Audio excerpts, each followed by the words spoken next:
Hi friends! ఈరోజు మనం మామిడి పండు నీతి కథ అనే కథ గురించి తెలుసుకుందాము.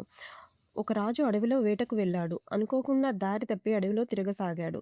కొంచెం సేపటికి బాగా ఆకలి అయింది. తినడానికి ఏమైనా దొరుకుతుందేమోనని వెతకగా ఒకచోట కుటీరం కనిపించింది. అక్కడ ఒక చిన్న పిల్లవాడు ఉన్నాడు.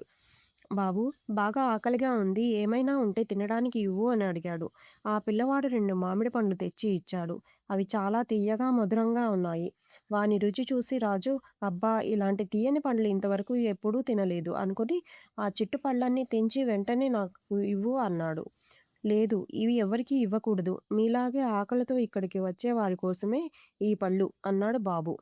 తన మాటలు ఎదురు చెప్పేసరికి రాజుకు కోపమొచ్చింది. నేనెవరో తెలుసా? ఈ దేశానికి రాజుని. నా మాట ఎదురు చెప్తావా? అన్నాడు కోపంగా. మీరు అబద్ధాలు చెప్తున్నారు. మీరు రాజు కాదు. అది నాకు తెలుసు అన్నాడు బాబు. నేను రాజుని కాదా? ఎందుకలా అంటున్నావు? అన్నాడు రాజు. మా రాజుగారు చాలా మంచివాడని, నిజాయితీపరుడని మా నాన్న ఎప్పుడూ చెబుతుండేవారు. కానీ మీరు మీది కాని సొమ్ము బలవంతంగా తీసుకోవటానికి ప్రయత్నిస్తున్నారు. మా రాజు ఇలా ఎప్పుడూ చెయ్యడు. ఈ మాటలకు రాజు నోట మాట రాలేదు. తన తప్పు తెలుసుకొని మౌనంగా తలవంచుకొని వెళ్ళిపోయాడు.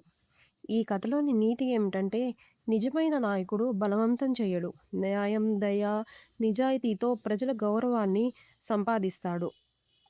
ఈ కథ కనుక మీకు నచ్చితే please subscribe, like, comment and share friends. Share చేస్తే నాకు మీ సహాయం అందినట్టు ఉంటుంది.